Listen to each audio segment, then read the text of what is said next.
মুফতি ইলিয়াসুর রহমান জিহাদি আমাকে বড় মহব্বত করে ভালোবাসে। বহু জায়গায় তার সাথে দেখা সাক্ষাৎ। 27 অক্টোবর 2025 সোমবার ওনার সাথে প্রায় 1 মাস আগে ওয়াদা, টাকাও দেওয়া আছে। 50,000 টাকার বিনিময়ে উনি আসবেন। প্রথমে কথা বলেন নাই ইনসাফ ভিত্তিক টাকা দিবেন, আপনি তো বক্তা মানুষ। কিন্তু মাহফিলের যেদিন মাহফিল সেদিন তিনি বলতেছেন 50,000 টাকা দিলে আমি আসবো, না হয় আমি আসবো না। আমি বললাম ঠিক আছে 50,000 টাকা আপনি আসবেন, দিব। কিছুক্ষণ পরে সে বলতেছে আমি মারাত্মক অসুস্থ, আমার ফোড়া হয়েছে, এমন ফোড়া যেই ফোড়ার কারণে আমি আসতে পারবো না। টাকা আপনি এখানে আসলেই দিয়েন, আমি আসার সময় আপনাকে জানাবো। আমি বললাম আপনি আসেন, অসুস্থ শরীর, বয়ান করার প্রয়োজন নেই, আপনি এসে সালাম কালাম করবেন। কোনোভাবেই আল্লাহর বান্দা রাজি হইল না। সকাল থেকে নিয়ে জোহর থেকে নিয়ে আরো লম্বা সময় পর্যন্ত একাধিকবার যোগাযোগ। কথা একটা, আমি স্বাভাবিক অবস্থায় নাই, আমি অনেক অসুস্থ, আমার চোখের মধ্যে মারাত্মক অসুস্থ, আমি চিকিৎসা করতেছি। অথচ পরবর্তীতে খবর দেখা গেল আল্লাহর বান্দা বিমান যুগে ঠাকুরগাঁও মাহফিল করে ফেরত আসছেন। যেই লোক অসুস্থতার কারণে আসতে পারলেন না, টাকাও নিলেন অগ্রিম, 50,000 টাকা পাবেন। কিছুক্ষণ পরে তিনি বললেন আমি মারাত্মক অসুস্থ, আমার ফোড়া হয়েছে। এই ফোড়া নিয়ে তিনি ঠাকুরগাঁওয়ে মাহফিল করলেন। কমপক্ষে 1-1.5 লাখ টাকার বিনিময়, 1 লাখ টাকা, 40-50 হাজার টাকা বেশির বিনিময়ে তিনি তার ইমানকে বিক্রি করে দিছেন। শুধু এটা নয়, 40-50 হাজার নয়, 20,000 টাকা, 10,000 টাকা বেশি পাইলে উনি তার ইমান বিক্রি করে দিছেন, এমন বহু প্রমাণ আছে। এই মদনপুর স্থানের সাথেই ফুল হরে 60,000 টাকা কন্ট্রাক্ট 2 বছর আগে, সেখানে তাকে 30,000 টাকা দেওয়া হয়েছে, অগ্রিম 30,000 টাকা। হঠাৎ করে সে বলে মাহফিলে আসতে পারবে না। যখন সে বলছে মাহফিলে আসতে পারবে না, আমাদের এখান থেকে লোকজন গিয়া, একটা মাহফিল পাশেই ছিল, সেখানে গিয়া 2টা গাড়ি 2 দিক থেকে তাকে আটকাইছে মাহফিল থেকে ফেরার পথে। এরপরে আইনা এইখানে ফুল হরে পিস্তল ঢাকায় কইছে তুই মাহফিল করবি নি আগে ক। এরপরে বলছে আমার মায়ের দুধের কসম, মায়ের দুধের কসম আমি মাহফিল করব, মাহফিল করব। ওর মতো বাটপার দুনিয়াতে নাই, কথা বলেন ঠিক না বে ঠিক?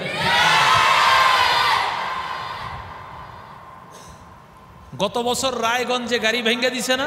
এই যে রায়গঞ্জের হুজুর আছে দেখছেন, সিরাজগঞ্জের হুজুর, এই হুজুরের বাড়ির এলাকার মানুষ ভাঙছে। জিজ্ঞেস করে দেখেন কেন ভাঙছে, প্রমাণ আছে এখানে। হুজুরের এলাকায় এরকম মাহফিল আয়োজন করছে প্রায় 1 লাখ টাকা, আসে নাই। মাহফিল কমিটি তাকে নিয়ে আইসা সারাদিন ঘরে বাইন্দা রেখা পরের দিন মাহফিল করাইছে। কত মাহফিলে যে এমন করেছে, কিন্তু আমি কল্পনাও করতে পারি নাই। গত বছর সে আসছে আমার মাহফিলে, ইসলাহি মাহফিল করে এখান থেকে গেছেন। এমন একটা আচরণ তোমার যদি করারই প্রয়োজন হয়, তুমি শুরু থেকেই বলবা যে এত টাকা হলে আমি আসব, না হয় আসবো না। পরিষ্কার কথা থাকবে তোমার। তোমাকে হয় দাওয়াত দিবে মানুষ, দাওয়াত দিবে না। তোমাকে কেন দাওয়াত দেয়? যারা দাওয়াত দেয় তোমার কথা ভালো লাগে, তোমাকে 40-50 হাজার টাকা দিতে চায়। হ্যাঁ, তুমি যদি আরো চাও, সেটা যদি কেউ দিতে না পারে তাহলে সে আগেই বলবে দিতে পারবো না। কিন্তু নীলা তুমি কথা বলে এরপরে আরেকটু বেশি পায়া তুমি এই মাহফিলকে ক্যান্সেল করে চলে গেলা। গত কয়েক বছর আগে এক মাহফিলে আমাকে দাওয়াত দিয়ে নিয়ে গেছে, তো বললাম কি হয়েছে, বললে হুজুর ইলিয়াসুর রহমান জিয়াদি সাহেব হুজুরের মা মারা গেছে, এই জন্য হুজুর আসতে পারে নাই।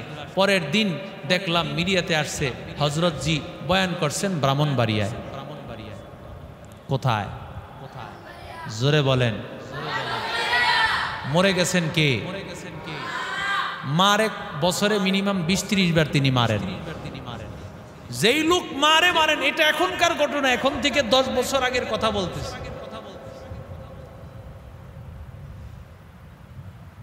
আমরা চাইছিলাম লোকটাকে ভালো লাইনে আনতে। কুত্তার লেজ কোনোদিন সোজা, কুত্তার লেজ কোনোদিন সোজা হয় না।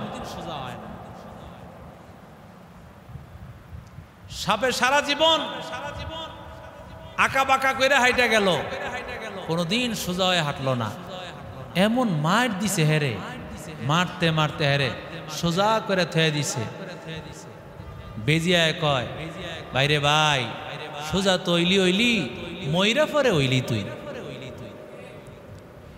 এই লোকটাও সোজা হবে মরার পরে, কথা বলেন ঠিক না? কিছু লোক জিন্দা থাকতে, এজন্য সারা বাংলাদেশে এই যে আগামী 4 তারিখ মনে এখানে সোনারগাঁতে কোথায় মাহফিল আছে, আমি বলছি ওইখানে আসলে মদনপুর স্থানে ওরে বেঁধে রেখে ওরে আমার মসজিদ আমি মাহফিল করাবো।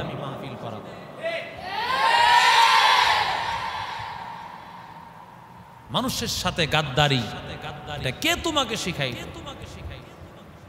এই গাদ্দারি যদি করতে মনে চায়, তুমি মাদ্রাসার লিবাস ছাড়ো, মাদ্রাসার লিবাস ছেড়া দিয়া এরপরে তুমি প্যান্ট শার্ট পরা বাহিরে ঘোরাফেরা করো, আর দুর্নীতি চাঁদাবাজি যত রকমের আকাম কুকাম আছে করো, কিন্তু তোমার এই দুর্নীতি আর মানুষের সাথে বাটপারি, এটা মাহফিলকে কেন্দ্র করে নয়, মাদ্রাসাকে কেন্দ্র করে নয়। এজন্য সারা বাংলাদেশ থেকে এই বক্তাকে বয়কট করতে হবে। কথা বলেন ঠিক না বে ঠিক? আমি বলেছি বন্দর, মদনপুর, সোনারগাঁ যেখানে আসুক না কেন, এর বেদে চৌরাস্তায় বেঁধে রাখা হবে, দৃষ্টান্তমূলক শাস্তি দেওয়া হবে। এ ধরনের বাটপারি, যে তার মাকে মেরে ফেলে, যেই বক্তা নাকি তার মাকে মেরে ফেলে টাকার জন্য, ও বক্তা হতে পারে না। এ বিশ্ব বাটপার, বিশ্ব শয়তান। কথা বলেন ঠিক না বেটি? আমাদের এক হুজুর বলতেন এটা শতান না, শতান। হ্যাঁ কি শয়তান না, ইয়া বাদ দিয়া কি কই দিব? শতান, শতান। হে বড় শতান, হেতে বড় কি শতান।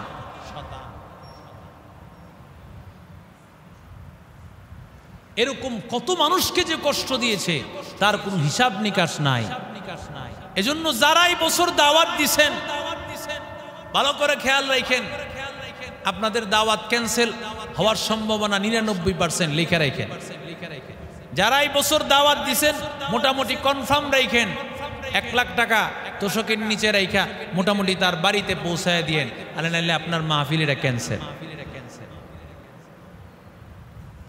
এই ধরনের কত মানুষকে সে কষ্ট দিয়েছে, কিন্তু পরিষ্কার কথা, এই ধরনের লোক এক সময় পচে পচে মরবে।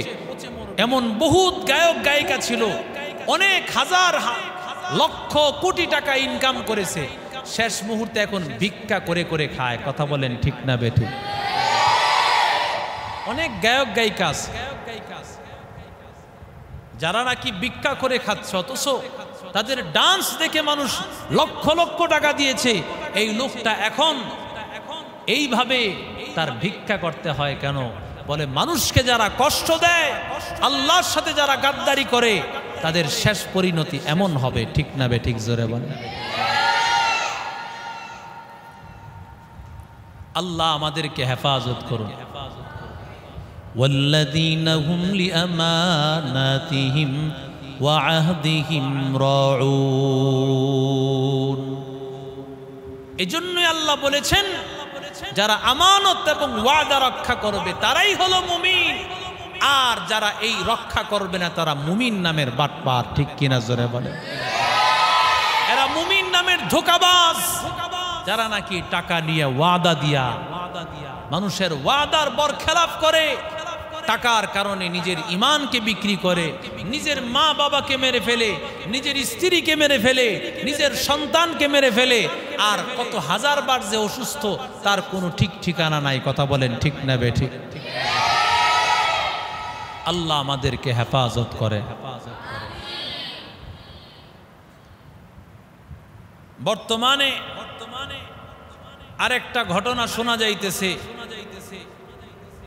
শেখ হাসিনা নাকি ইন্তেকাল করছে। শুনছেন নাকি আপনারা?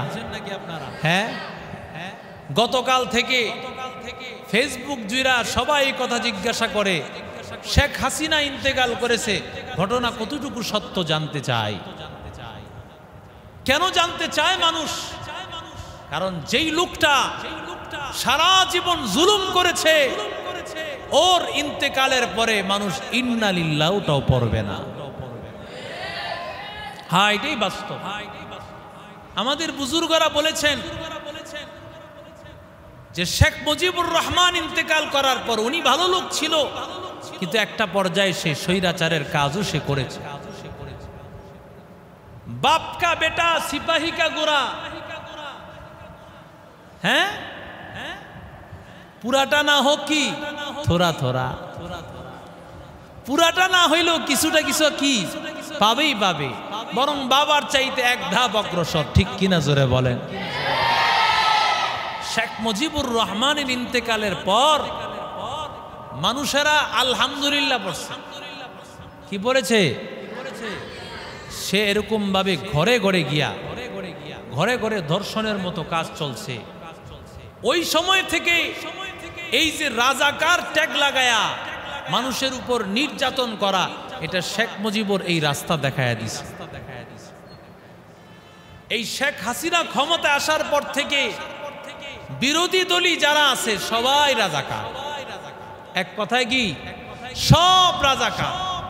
বিরোধী দলীয় যারা আছে কি সব রাজাকার। যেই লোক স্বাধীনতার 2, 4, 5 বছর আগে জন্মগ্রহণ করছে এই লোকও বলো রাজাকার। এমনও লোকরে রাজাকার বলছে যেই লোক স্বাধীনতার আগে জন্মই গ্রহণ করেন। তো যুদ্ধ করলো কবে আর রাজাকার হইলই কবে? কথা কোন ঠিক না বেটি? যুদ্ধের সময় যার কোনো খোঁজ খবর নাই, এই লোক কি রাজাকার হতে পারে? হ্যাঁ, একজন ইনসাফওয়ালা বাদশাহ, যিনি ইনসাফওয়ালা বাদশাহ হবেন, তার জন্য তো সারা পৃথিবীর মানুষ দোয়া করবে। যেমন হযরত ওমরের জন্য এখনো মানুষ দোয়া করে কি করে না? সবাই দোয়া করে। বাদশাহ হারুনুর রশিদের জন্য দোয়া করে না? জুলকারনাইনের জন্য দোয়া করে না? এরা বাদশাহ ছিলেন, সারা পৃথিবী শাসন করতেন। ওমর ইবনে আব্দুল আজিজের জন্য মানুষ দোয়া করে, আবু বকরের জন্য দোয়া করে, ওমরের জন্য দোয়া করে, ওসমানের জন্য দোয়া করে, আলীর জন্য দোয়া করে। কেন? বলে তারাও বাদশাহী করেছেন, কিন্তু তারা বাদশাহী করতে গিয়া মানুষের খোঁজ খবর নিতেন কে কোন অবস্থায় আছে।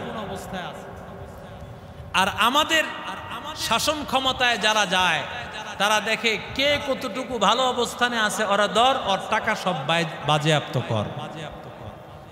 যত ভালো ভালো ধনী ধনী লোক ছিল, এই ধনী ধনী বড় ব্যবসায়ীগুলো দিয়া সরকার প্রধান যারা হয়, জালেম সরকার যারা হয়, এদেরকে দিয়ে তারা চলে।